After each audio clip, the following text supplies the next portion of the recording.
know, we can have them go first.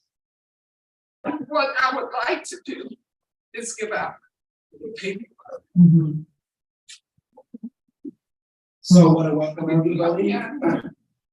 I'm reading. We barely talk to If each you- other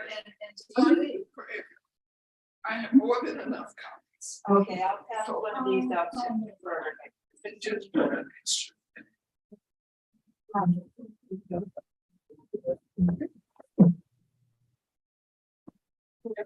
this if you want it. What's your name? Nice. Nice. Well, I haven't been in Boston in a very long time. So we should definitely do start with introductions in this small group. So I'd like to know who I'm talking to. So if we could start on the first one. What's your name and what you do? I'm Graham. I'm a new intern with Peace Action. Well, here to speak and help out on the tech side of things. So Cool. I'm You're a student at Let's keep going around that because we need to know who's in the room. Graham, Who's the person right here? Graham, let's go here. Claire, Claire, well, okay, I'm sorry, I thought maybe Graham was gonna add something. oh yeah, and I go to Northeastern You go where? as well. Northeastern Oh, University. okay. Oh, I don't. My name is Claire Gosselin, and I am, one of the volunteer members of Mass Peace Action, and I work in the racial justice and division solidarity, as well as the kindergarten. Hi, I have to downstairs. I work very soon. Oh, good.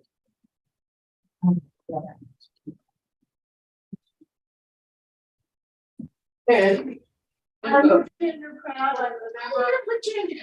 I'm a member of WILPF, Women's International League for Peace and Freedom. I'm also a member of MAPA. Oh, and you were in Vermont. Correct. Oh, I don't know why I pictured you looking different in Vermont. And I know Eileen now. Yeah, I'm Eileen Kurkoski, I'm a branch member and active member of WILPF, and very much supportive of these issues. Yes. Yeah. Oh, yeah, sure. My name is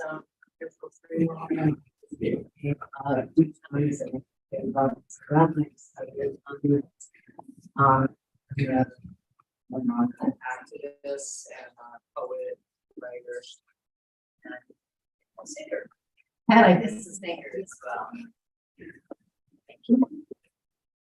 And you're with Peace Action, I can tell that. And well, I'm Sarah Zedek, S-A-R-A-H. S-A-R-A-H, and that's your, so I'm Sarah, S-A-R-A-H, Sarah with P-H. And I'm well, and I'm on the peace and climate change review for Mass Peace Action. And yes.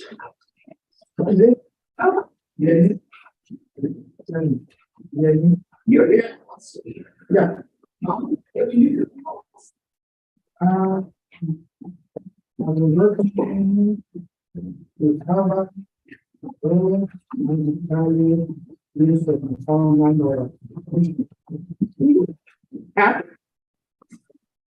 What? Oh.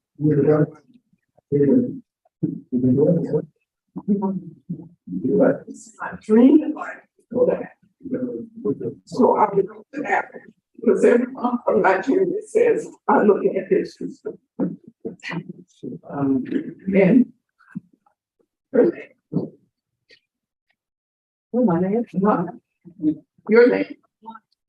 One. Okay. You live in Boston. Yeah. What do you do? I work in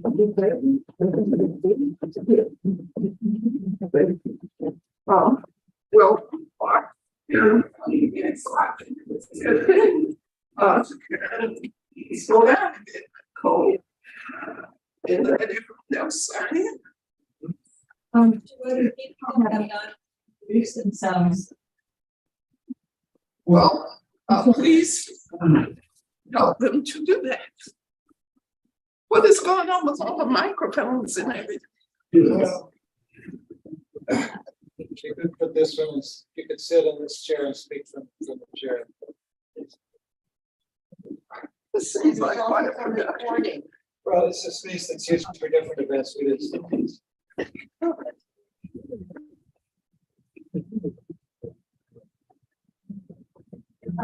introduce myself. My name is Sarah, and I am a longtime admirer and student of Teresa. When I first became an organizer, she was right there for me, teaching from your lessons, and I'm still hold those lessons with me. So happy to get to again. We originally met in Providence some decades ago. Oh, yeah, you were 19. Yeah. At Brown University. Yeah. And here you are now, a Here I mother am. and everything. I live in Roxbury. I work at a group called Grassroots International. Do you know Hayat Imam? Yes, yeah. That's She's great. on the board. She was on your board, and now she's. Yes, yeah.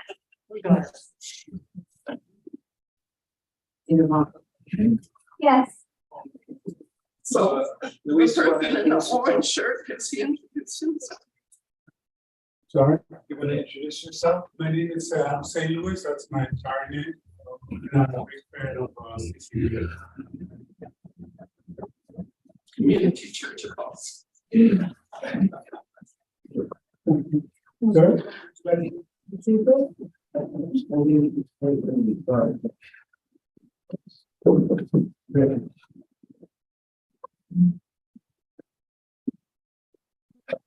Okay, so you all know why we're here. It's a program to learn more about the UN decade for people of African descent and the reparations issue, and connecting that up to the NATO issue. So it's co-sponsored by the, I guess, visiting groups. Teresa's groups are SARN, the Southern Anti-Racist Network, and the Vandy New Haven branch of WILPF. And the local groups are Massachusetts Peace Action and Boston WILPF. We'll welcome you all. Thank you for coming. I don't have a lot to say. I can talk, but I just assume Teresa talk. She's here. Well, Peterson could not make it. He's got sick, so he sends his regrets.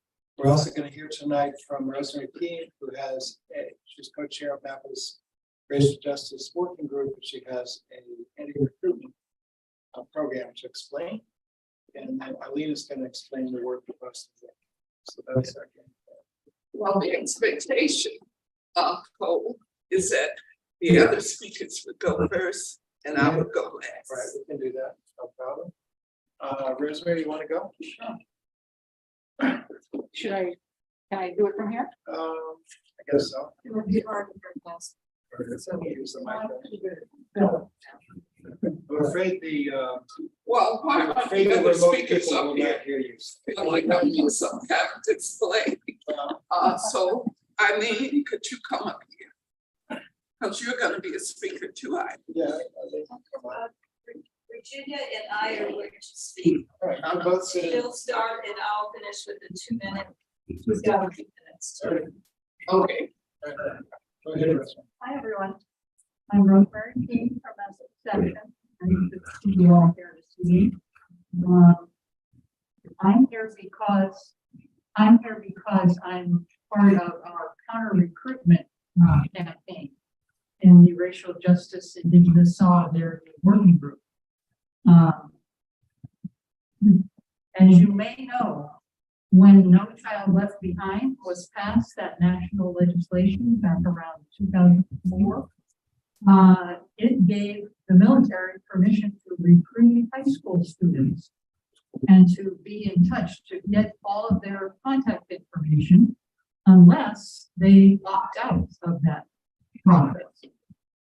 So that is our plan, that we're going to be sure, many high school students and parents don't know that they can opt out. But a week and a half ago, Brian Garvey and Brian is the assistant executive director of Mass Peace Action. He and I met with about a dozen students from Boston Latin School here in Boston. Now, they do not have a junior ROTC program at Boston Latin. But when we asked, has anybody been contacted by a recruiter? Every hand in the group went up. So, yeah, that was surprising to us too. So it's clear that there is a need, that people need to know that they can opt out of being contacted and recruited for the military. So I'm going to give each of you one of these cards, and there's some good information on the back of this card about options for students. A lot of times the high schoolers who aren't sure what they're going to be doing next will more seriously consider the military, and of course they're told that they can get a free college education by enlisting. So there are a lot of other good options that are perhaps even more reliable. So that's one side of the card. And then the other side tells students that recently up to 44% of all new recruits in our military have come through this effort in high schools. So the military is pushing it. As you may have heard recently, they're having a harder and harder time meeting their quotas for new recruits. So we consider that a good thing. But this effort, we need some helpers if anybody is available. We're going to be going to the schools in Boston that have junior reserve officer corps training programs. So on September the 13th, we're going to English High School in Jamaica Plain. On September the 15th, we're going to the Jeremiah Burke in Dorchester. And September 20th, we're going to the Madison Park High School, which is right near the Roxbury Crossing T. And on Friday, September 22nd, we're going to Charlestown High School. We may also be going, we probably also will be going to East Boston. I'm not sure about the date for that one yet. So if anybody could do any of those dates, it's an early morning volunteer opportunity. School starts early, so it's roughly 7 to 8 a.m. in the morning as the students are coming in. It's pretty easy, you know, we're just saying take a card and read about your options to military recruiting. It's not a hard job, but it's pretty interesting. We did it, we were handing out a different leaflet at East Boston High School, which has one of the biggest programs in Boston. And it was interesting. It takes you back to high school and how tired you were as you were rushing to getting to school on time. So I think it's not a big time commitment, but if you can do it, then we will appreciate the help. Rosemary? Yeah. Could you explain how they reach the students?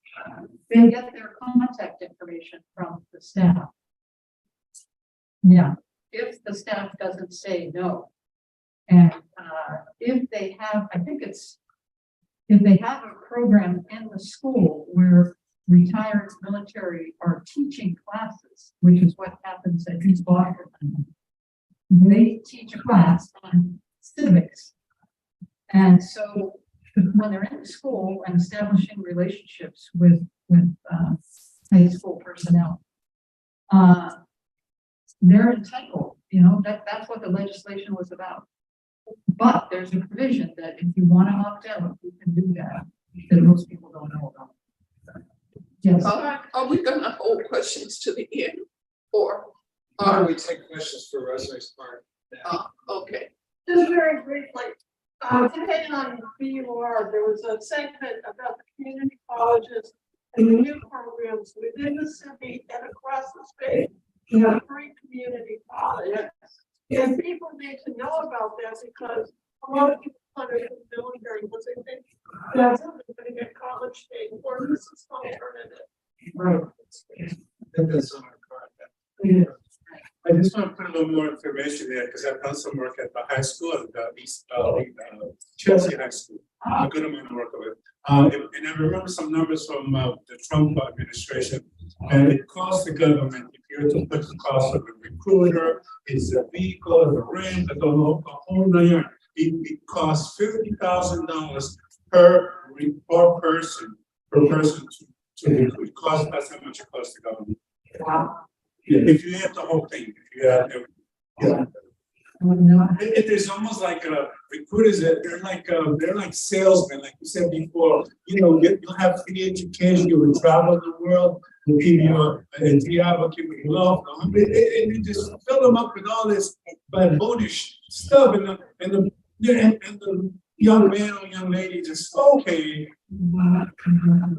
Yeah, it's horrible. It's horrible. And they make it sound like going to Iraq is like going to outward bound. Yeah. Flying ropes and stuff. well, Jennifer and Eileen are speaking next. Yeah, let's go. I just another chair. And it's Virginia, and you go by Ginger. No, I'm from Virginia. We were Ginger in our branch. Oh, there's another Ginger. I think Ginger's on Zoom. Ginger's on the Zoom. Oh, that's. Anyway, I'm Virginia Pratt. I'm a longtime Welsh member, over 20 years, and co-chair with Eileen in the Boston branch. So I just want to say, WILPF, Women's International League for Peace and Freedom, is the oldest women's peace organization in the world. Started back in over 100 years ago, when women from over 30 different countries converged on The Hague to try to stop World War I. We have been a long-standing, forever anti-war organization dedicated to stopping war and the roots of war.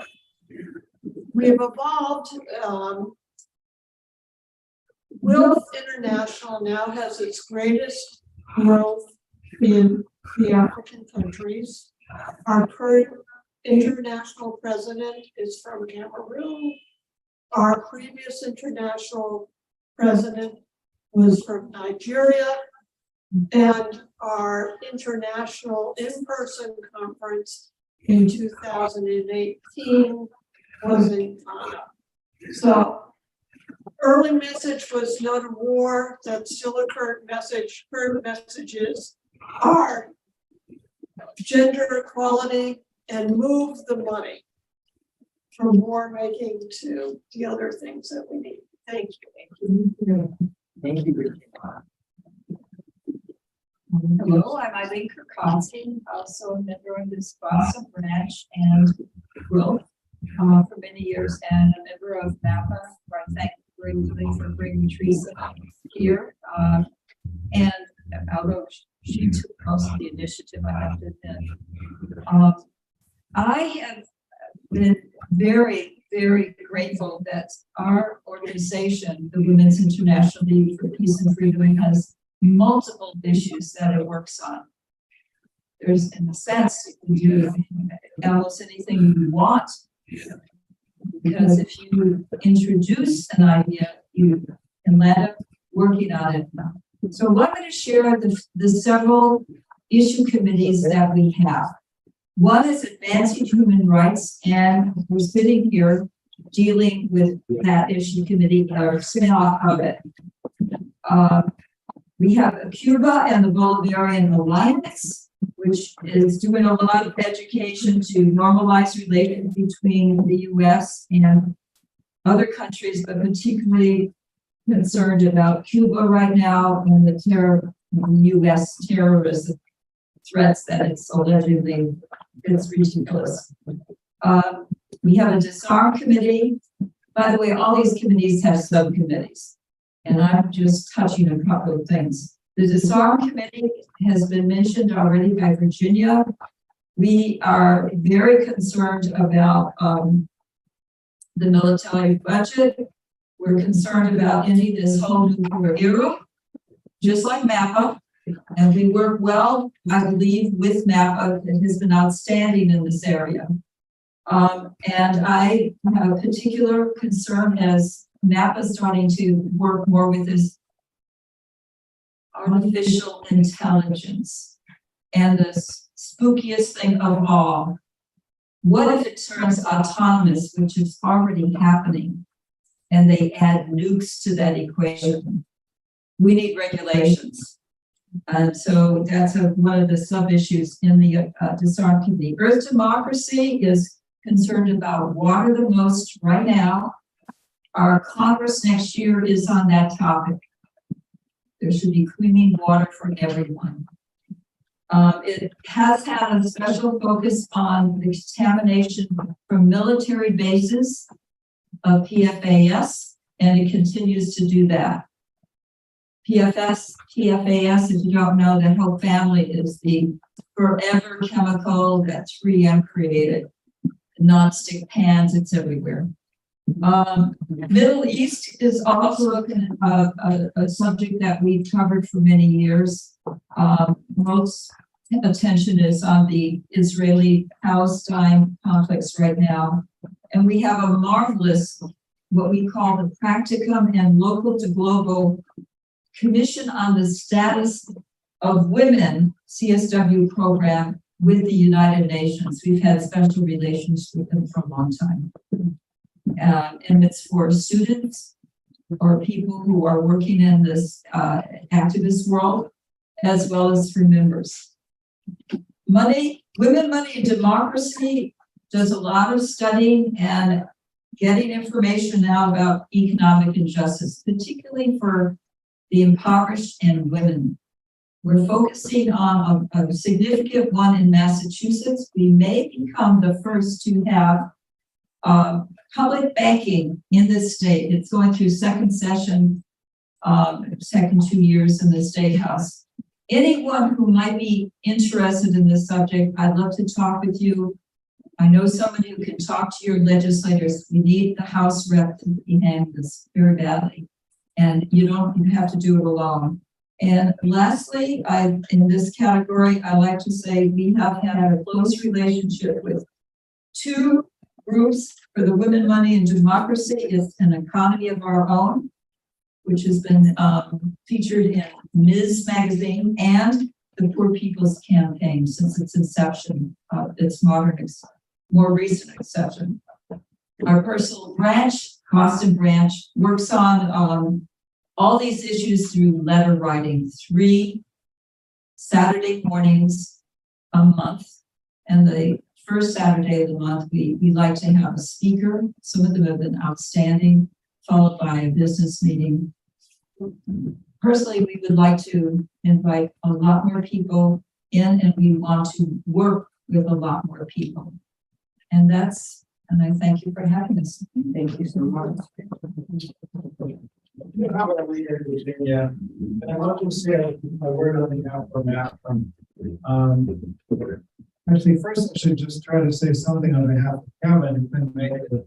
I'm not going to take his place, but Kevin Peterson is the director, founder of the New Democracy Coalition, which is the Boston Reparations advocacy group. Their primary public campaign is to rename Faneuil Hall.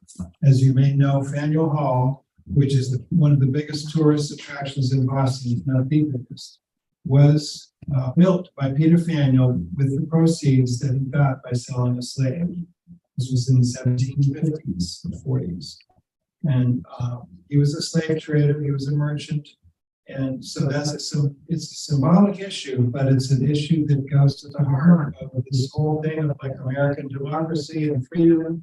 And like, Faneuil Hall, where they did the Boston Tea Party, where they did all this revolutionary stuff.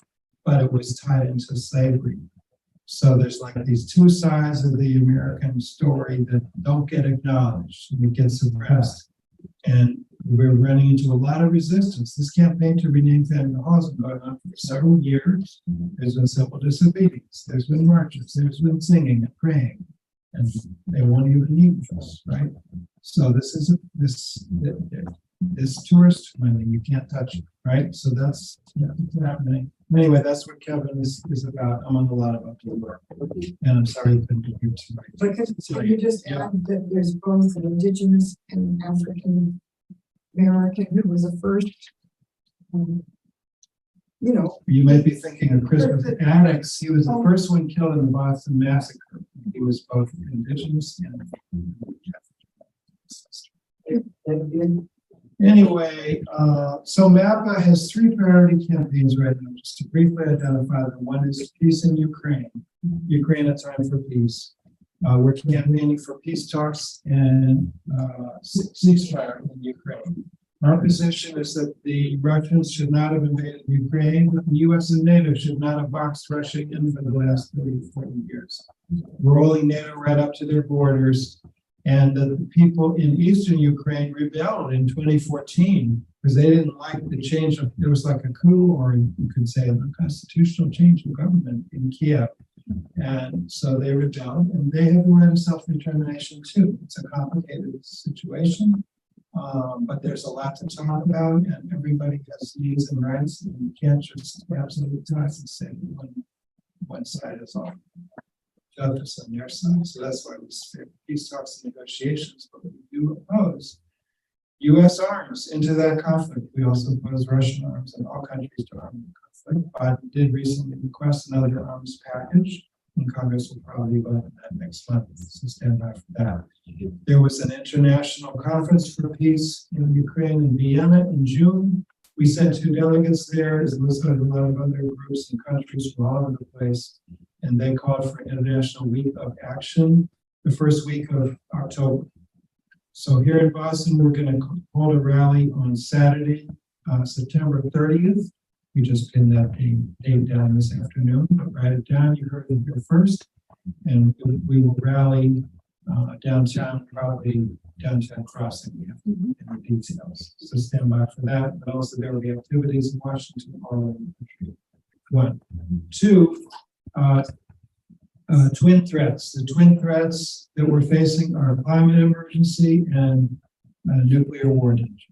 So MAPA is combining those 2 twin existential threats into one. We are faced with the end of our civilization if we don't deal with both of these problems urgently.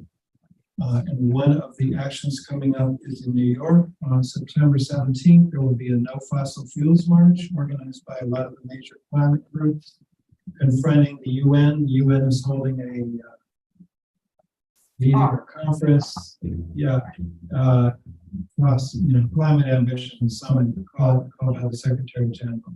But we in the peace community will be united with that. We will also have an anti-militarist contingent. So that's just about for that Saturday, September 17th. And our third campaign is Fund the People, Not the Pentagon. And for that, we're trying to partner. We've been working on Fund Healthcare Not Warfare for several years. We partner with the public health community. We're going to the public health conference in Atlanta in I think it's November to give some talks about how public health ties in, because it's all like a lot of it is about funding. Public health is one of the many sectors in American society that have been hollowed out. The funding has been taken and the whole thing has been undercut and privatized. But there's a funding trade-off. You want to spend almost $900 billion on the Pentagon? Well, you've got to pinch your pennies when it comes to public health, when it comes to education, housing, climate, and other reasons. So that's that campaign. So I'll stop there, but I've got some postcards here on Ukraine, and since Rosemary has her phone card, there's 3 cards I'm going to ask you to sign. One is addressed to Senator Markey, one is addressed to Senator Warren, and one is to your own House representative. You fill in the name of your representative, where you live, tell them you want a ceasefire, and negotiate some in Ukraine. So I'm going to pass these around. And with that, I'll pass it over to you. I would stand up. Okay. It helps.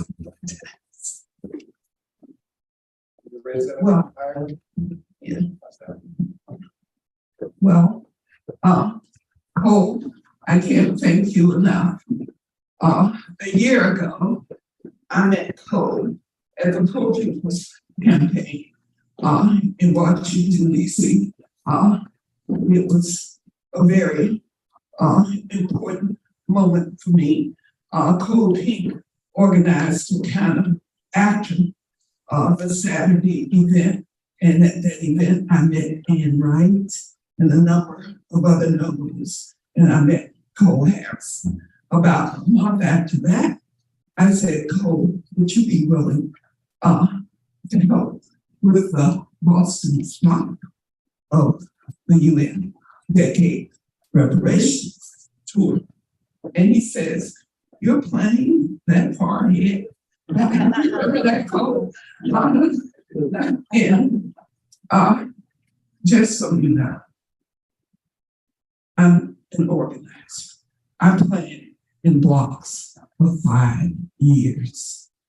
And just in a way of further introduction, Boston has a very special place in my heart.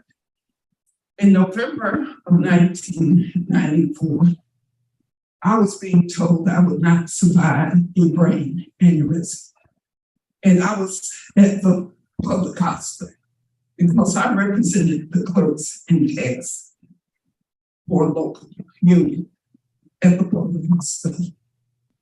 And I got a big headache, and they rushed me to the hospital, and the doctor said, you have a brain aneurysm. I need your next of kin. And Brigham and Women's Hospital, my Harvard Medical Insurance stopped paying for my care at the public hospital. And they rushed me to Brigham and Women's, where I met the most wonderful neurosurgeon who said that I'm his miracle patient. I survived a brain aneurysm. And thanks to the nurses at Brigham and Women's Hospital, I have that little clip on my brain that I have never lost much of anything. And I love Boston for that reason. Let's give the nurses a hand. I'll never forget. I'm always so grateful to them. The reason I'm here. Love the nurse. Well, the reason I'm here is this is the UN International Decade for People of African Descent. It began in January of 2015, and it goes until December of 2024. So we're in the last 15 months of the decade. For 8.5 years, we've been in the decade. And I find that very few people know, even African people don't know. And I've been making it my business to make people aware that we are in the UN Decade for People of African Descent. And the UN Decade calls for recognition, justice, and development for African people everywhere. And we are everywhere because of that crime against humanity known as the mid-Atlantic slave trade. There are plenty of Africans in the Americas. Brazil probably has the highest number of Africans outside of Africa because of the slave trade. So what I am here for is to really ask you to do something. And I took a lot of time to make copies of this very important resolution. And I will ask you, Eileen, and everyone to please take this out that you were given. It is called the WILPF International 33rd Triennial Congress, July 2022, supporting the International Decade for People of African Descent. Gentlemen, did you get a copy? Sarah, he might have gotten a copy. He may have come in after you passed it out. This is it. Well, international. Sarah.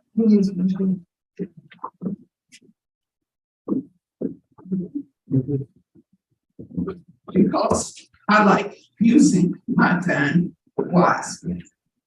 In July of 2022, WILPF International held its 33rd Triennial Congress.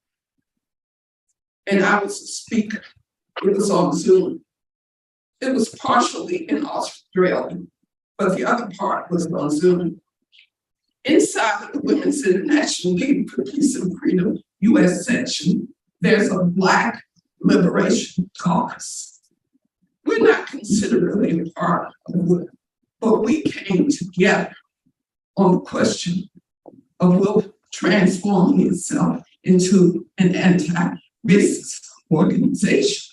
And you will see that WILPF International is also committed to that.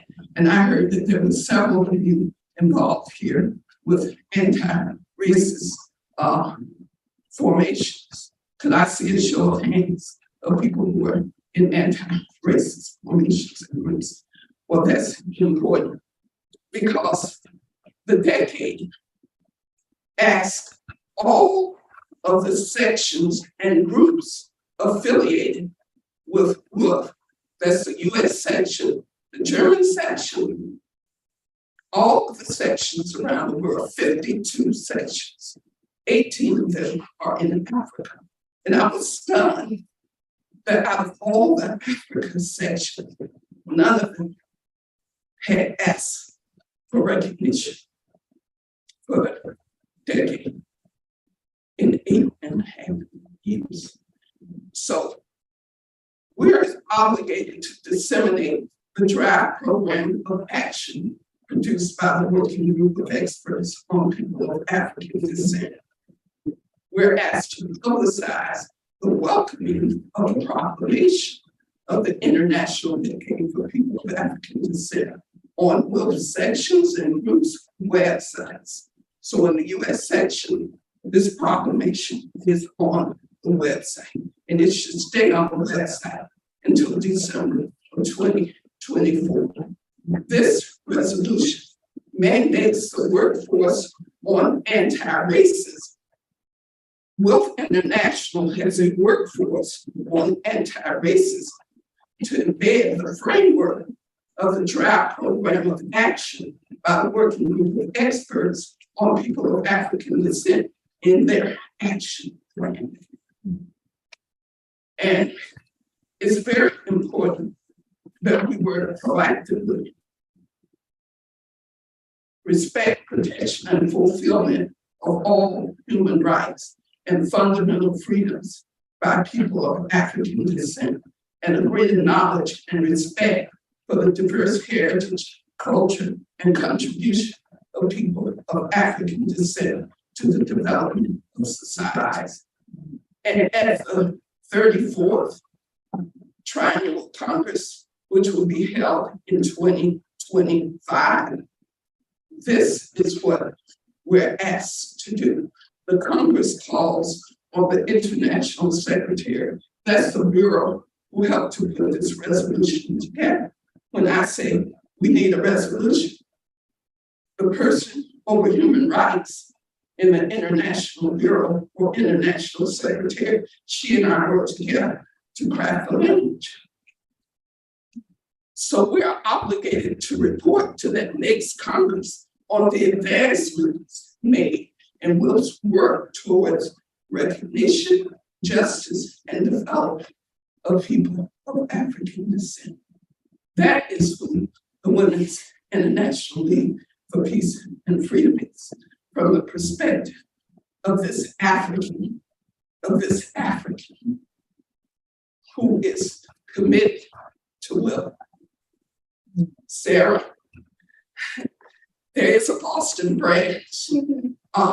We're starting a Rhode Island branch. And because you spend so much time in Rhode Island, Karen McInich and others are joining to build a branch. So you can join the Rhode Island branch. That would be important. I was in Rhode Island for 4 days, and several people have signed up to build the Rhode Island branch. But this resolution is so important because this is the first of 4 tours, actually. The Southern Anti-Racism Network is the sole sponsor of this tour. The sole sponsor of this tour. We spend all the money for me to travel from place to place. The branches in DC, in Philadelphia, and now here in Boston have endorsed the tour, and we're very grateful for that. But this is a project of the Southern Anti-Racism Network, and it's in support of WILPF. We've been building branches around the South. The Fannie Lou Hamer branch, my branch in Columbus, Georgia, is helping to build other branches around the South. And we're traveling north, building a branch in Rhode Island, trying to start the branch in New York that has been active for a while. We started the DMV branch in DC last year, Southern Anti-Racism Network. We're committed. We're committed. And I just want to say that in March, we're going to do the Southeast tour. North Carolina, South Carolina, Georgia, Alabama, Mississippi, and we'll end in New Orleans, in Louisiana, and we'll be building branches along the way. In May, the Midwest tour, Pittsburgh, Cleveland, Detroit, and Atlanta, Chicago, Milwaukee, Madison, Minneapolis. In the fall of next year, right before the decade ends in December of 2024. And these are the activities that the U.S. section of WILPF will get credit for. This resolution is giving credit to the U.S. section of WILPF because I'm a member of the U.S. section. And getting that recognition, justice, and development is a struggle for people of African descent inside WILPF itself, to be frank. And that is what is so important for the branches to start being more welcome. And just a momentary detour, here in Boston, there was an organization called WILD. It may still exist, Women in Leadership. It was a labor group of women. Yeah. But there was another woman who was the executive director. It was an all-white group of women. And that person said, we need to change this. And she said, I'm not talking about affirmative action. I'm talking about sharing power. She said, I'm not talking about diversity. I'm talking about dismantling white supremacy. And those words have stuck with me. Isn't that powerful? I'm not talking about affirmative action. I'm talking about sharing power. And she immediately began to recruit Black women into the organization, and it transformed it. And in Rhode Island, we started a Rhode Island block that was led by women of color. Do you remember Rhode Island block? Yeah, we did. That's how you transform. You have to be welcoming. You have to open up. You have to be inviting. When you look around the room and you see everybody's white, then you say, we have to do more. We have to do more. And that's what would happen to me in Rhode Island. I'd be in organizing meetings and the organizer would look around and say, Teresa's on personal time. We haven't done our work. Let's go back and come back in 2 weeks. Do you hear me? So that is how the work is done. And people will join, will to build this. The paper, and I will finish in 5 minutes. The other document you were given, the one that's right under that Cole was looking at first. We said, UN decade reparations, no to NATO. We added no to NATO to the tour. It wasn't originally a part of the tour, but this July in Brussels, women who had been working for several months confronted the European Union, the NATO countries, and said no to NATO. They went on to Vilnius later on in the month and said no to NATO. President Biden announced that in July of 2024, the 75th anniversary summit of NATO will be in DC. This tour is to get people to get on buses in Boston, Rhode Island, New York, Philadelphia, and be in DC. Be in DC next year in July. This is a mobilization. And when we do the Southeast tour, and when we do the Midwest tour, it will be before July. We'll be saying, everyone get on the bus. Be in DC. You remember the Spank the Bank in 2000? You got arrested, didn't you? I didn't get arrested. You were there. See, this has to be as big as April of 2000. Lots of people got arrested, challenging the World Bank and the IMF for their disastrous treatment of countries in the global south. That is what July 2024 has to look like. Can you feel it, Sarah? Can you feel it? Because everybody came out to spank the bank. And now we have BRICS and we have the new development bank to challenge NATO and the World Bank. Are you following that? Yes. BRICS. Brazil, Russia, Iran, India, India, China, South Africa, BRICS. The new development bank. When you read their mission and their vision, it is what we want in the world today. No to NATO, yes to BRICS. So I'll stop now and if you have any questions. Could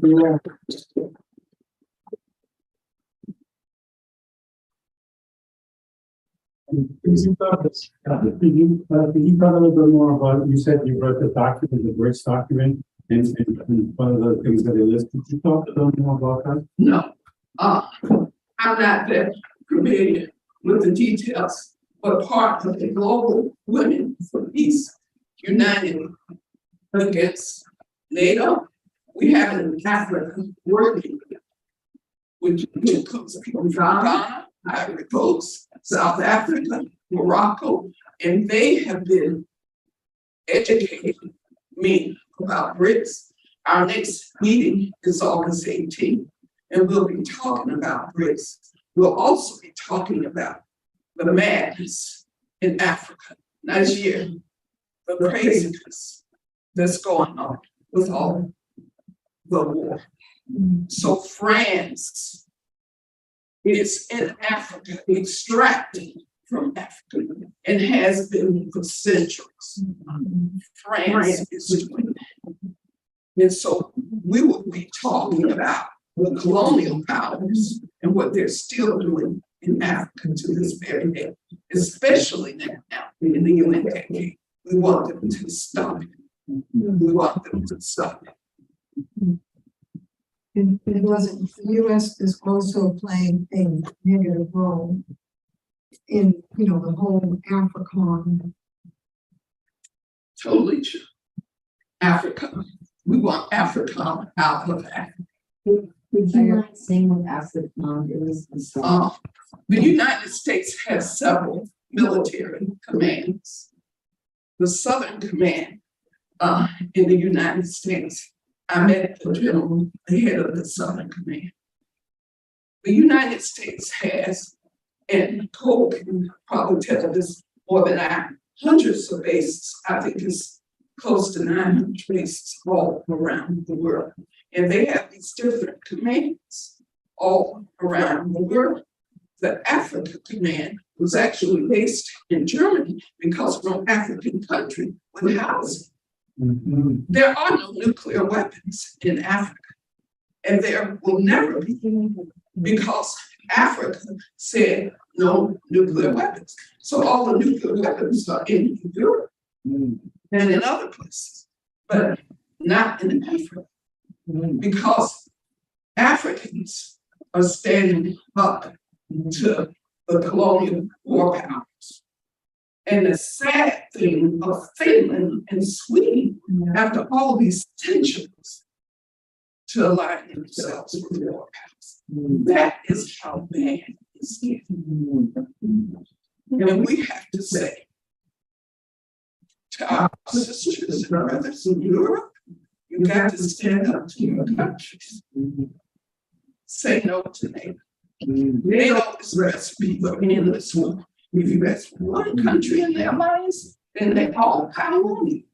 So they got a proxy war in Ukraine against Russia in order to continue the Cold War foolishness. When the Soviet Union ended, NATO should have ended. But they continue to expand. It's a recipe for endless war. And that's why we have to say no to them. Please speak up. Yeah, forgive me for my ignorance, but why, I'm not arguing with you, but I'm just trying to understand why it's so important next in 2024 to be in DC protesting against NATO. I just am not quite aware of this. Thank you. Well, I come out of the civil rights movement when the Voting Rights Act passed. You may remember that picture when John Lewis said in his head, all the people were protesting on the Pettus Bridge. People who were fighting for their liberation, they protest. They protest. And unfortunately, sometimes people who don't realize that you're not liberated. You are a part of the oppression of capitalism, imperialism, patriarchy, and white supremacy. You may have white skin, but it hurts you too to be under these systems of oppression. And going to DC to say no to NATO, we're saying no to war. We're saying no to war. That's why we're protesting. I just want to say I was very moved by everything you shared. Thank you for the fun. Well, will it move you to action? Yes, That's yes, yes, it will it will. move you to action? Yes, it will move you to action. Well, the sign-in sheet, I counted 14 people in here at one point. Sarah, did everyone sign in but me so far? See, this is our record of the tour stops. In DC on August 8th, there were 10 people. In Philadelphia, on August 9th, there were 20 people. In New York, on August 10th, there were 8 people. This is the final stop of the tour, Boston. And Boston has a high level of organizational development. And so this room reflects organizations. Massachusetts Peace Action attracted me. I have been to so many of their webinars. When I realized Massachusetts Peace Action, they bring the education and the information, which is why I asked would he do this? Because now that I've met all of you associated with Massachusetts Peace Action, it is a massive organization. And I recognize that about it. It is so important that we have Massachusetts Peace Action, because peace actions exist all over the country. In every state, North Carolina Peace Action, I'm familiar with that. But this seems to me quite big. So Cole, as executive director, seems to have done a very good job for the organization. Yeah.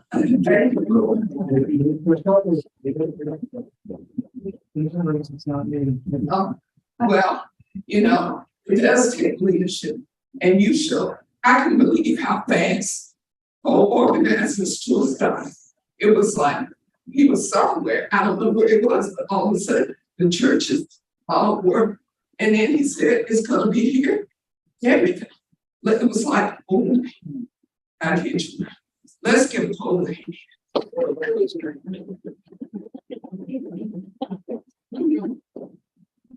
I'm so glad to, and I kept writing the emails. I am pleased with everything you're doing, Cole, because it's so smooth. And the relationships that Massachusetts Peace Action has gave us the space.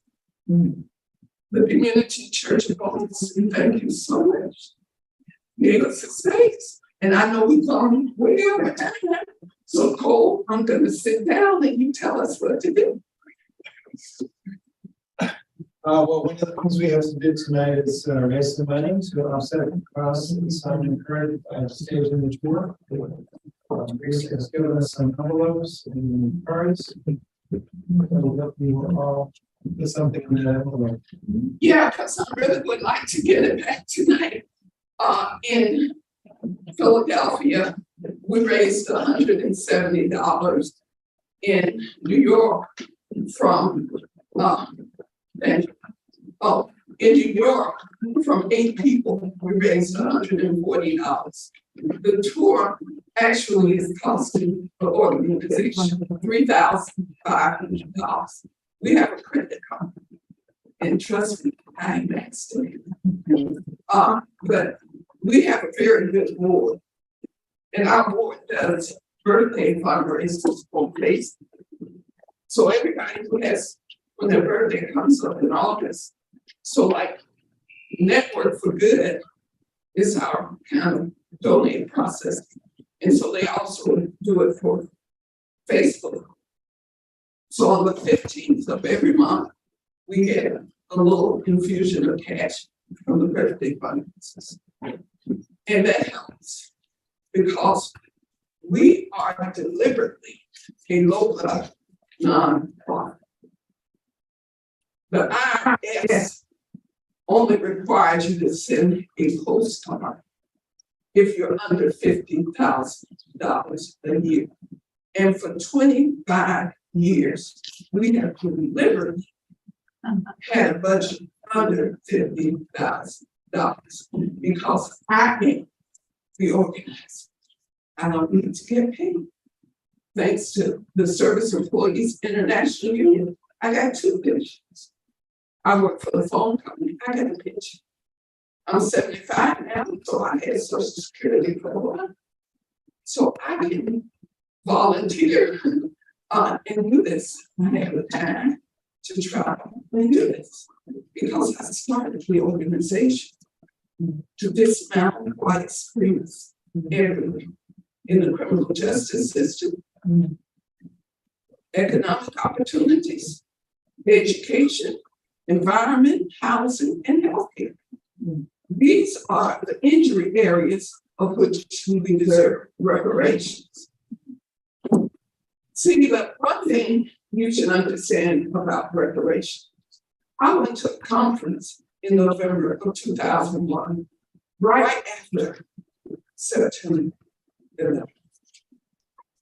That Durban conference that happened in August that same year in Durban, South Africa. Reparations was the demand. The Palestinians were demanding freedom.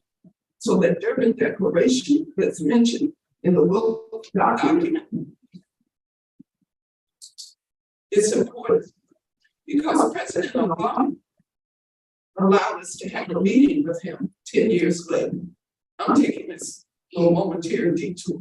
In 2011, Samantha Power and Valerie Jarrett, if you know the Obama administration, you may know those names. They were his top aides. And it was all these Black and Indigenous people from the American Indian movement, from every collaboration, who were on conference call, trying to find out why the United States was not supporting the Durban Declaration. And I kid you not, Samantha Power said one word, Israel. And we say, Israel, whatever do you mean? The language about the Palestinians was in the document. Israel objected to the language.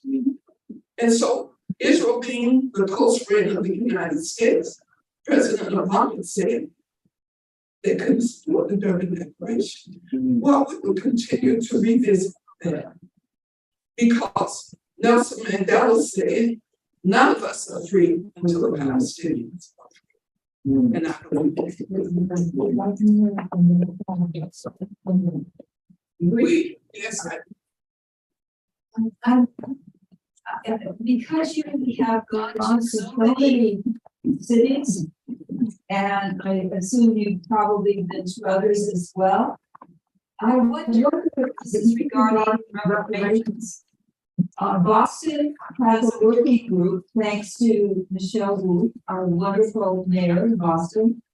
And two of the academics who were in the working group had to drop out for various different reasons. I'm wondering, they're kind of sliding back in their time frame for getting a finished product, meaning what they recommend in the city. That's what their commission's all about. Have you found any cities or municipalities or states that are seriously looking at reparations and have already figured out what's needed in a working group to be highly functional? They're struggling with that issue right now. They're looking for a historical historian who's unbiased. That's a problem. well, Eileen, Tina Shelton in Philadelphia, she's working with NCOLA, the National Coalition of Blacks for Reparations in America. They're in every city. There's a chapter here in Boston. But you apparently have not seen the Boston Globe article today talking about Boston. Yes. That's a very positive development. See, there have been ordinances passed at least in Illinois, and in Asheville, there's one in Atlanta. I'm working on one in Columbus, Georgia, all over the country. People are passing ordinances, and they're kind of trying to figure out. San Francisco, in their usual way of being over the top, they said they want to get $5 million to the Blackers. Crazy. Well, this is what you should know about reparation. That an African said at a conference, that November conference in 2001, he said, we're not just talking about a paycheck We're talking about the transformation of society. And that's when I said sign in, because we're talking about all the healthcare that Black people don't get, all of that racial disparity in healthcare, all of that racial disparity in housing, all of that academic genocide in the public school education, all of that mass incarceration of Black people in the criminal justice system. Can we transform that? That would be reparations. In addition to the paycheck.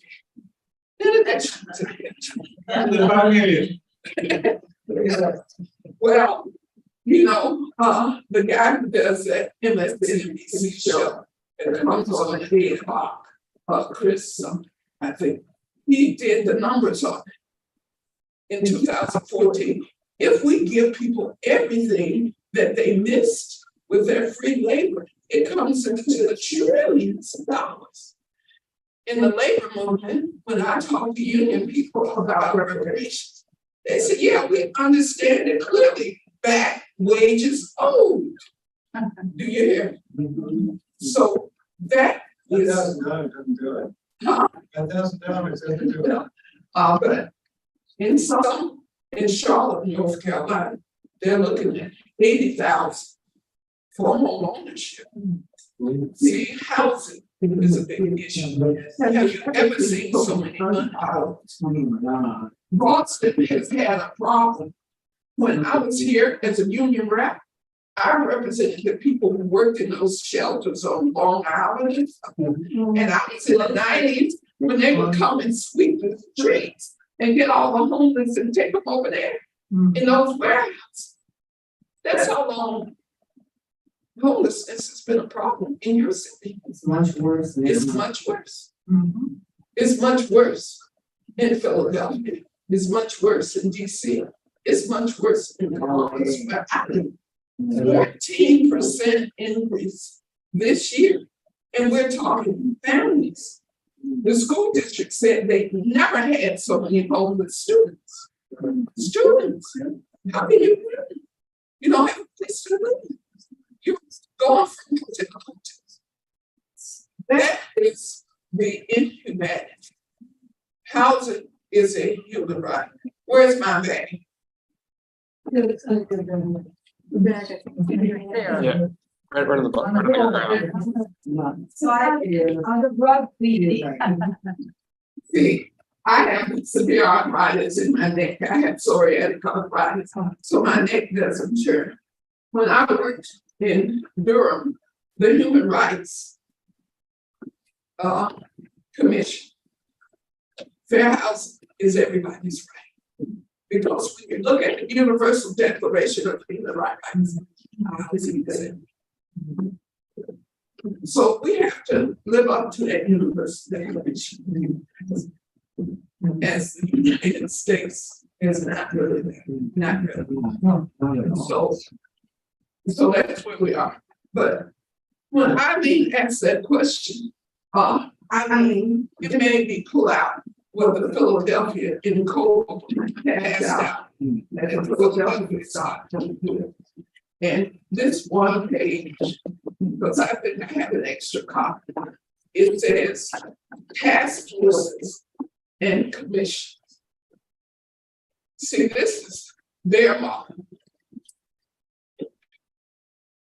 And I mean, since you asked a question, you were curious, I'm going to give you that because that's what they're doing in Philadelphia. So that kind of gives you an idea. So Do you have a date when they started this? no. So I think it's still in the works. When you read through it, you'll see it's kind of not quite congealed yet. See, in Atlanta, in Fulton County, they gave $250,000 to a task force to study. Tax board? Task force to study what reparations should look like for people in Fulton County. I met the academic person who's in charge of that. And I said to her, why do you need to have $250,000 to pay a bunch of people to study? Just give them $250,000 right now.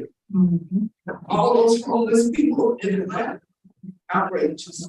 You're cold, you're in charge. So do we have a 9 o'clock hard stop that's going on? You don't really have a high stuff. You can ramble on, but I don't want to ramble out. How are you all doing on filling up those envelopes? Put anything in there yet? Rambling. Oh, yeah, I need to collect all the envelopes, because we take it very seriously. It is tax deductible. And what everybody said to me, don't worry about it. What everybody said to me in Philly and New York, send an email. So I've been sending out emails to people who donated already, saying your contribution is tax deductible. This is our EIN number, blah, blah, blah. We believe in it. And that's why I have to make sure I get it back, because we respect the intent of the donor. Are you here? If you intend to give to us and we don't get it, and you go, what happened to them? Because IRS requires us to send out letters to everybody. It used to be if you gave over a certain amount, but now everybody. And by the way, there are no geographic limits to membership in the Southern Anti-Racist Network. So if you click member, thank you. Because we're building up south, down south, solidarity. See, as the South goes, so goes the nation. What's happening in the South is coming to you. All the bad stuff that's happening in the South is in your town now. MAPA is very happy to have a connection in Southern Anti-Racist Network. Racism. Southern Anti-Racist. So that we can collaborate and maintain contact going forward. Oh, yeah. So we're very happy to inaugurate this relationship. See, bringing people like cold south to speak is important, because see, people like to hear from folks who come within 25 miles away, and he's a part of a big organization. And people, he's so modest. This is a big organization. Our small organization does a lot. We pass ordinances against sweatshops in Durham, North Carolina. The only ordinance against the city purchasing goods made in sweatshops in the U.S. South was passed in Durham, North Carolina, with the support of the Southern Anti-Racism.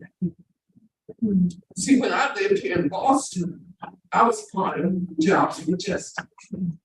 See, when we take our picture, oh, great. I love Jobs for Justice. Oh, Sarah. Help me out, Sarah. We're gonna take a group picture. We need to do that now. Okay. See, you saw all the other pictures from the other styles. But I didn't actually, but I look out for it. well, We're we're gonna do a picture. oh, do we have all there? Okay, well, well, that means, where are we gonna take the picture? Oh, no, I'm gonna say it on the picture, because we have things to hold up. Oh, no, where are the laminated signs? Yeah, once the guy drops. No. Well, All these signs are. no, well, no, I will hold that sign. Do you want to use these chairs to sit or not? We're gonna stand up, and we need somebody who doesn't want to be in the picture. It's not long to take the picture. Probably reading and stuff the last year. So, every But I was in the picture too. every tour or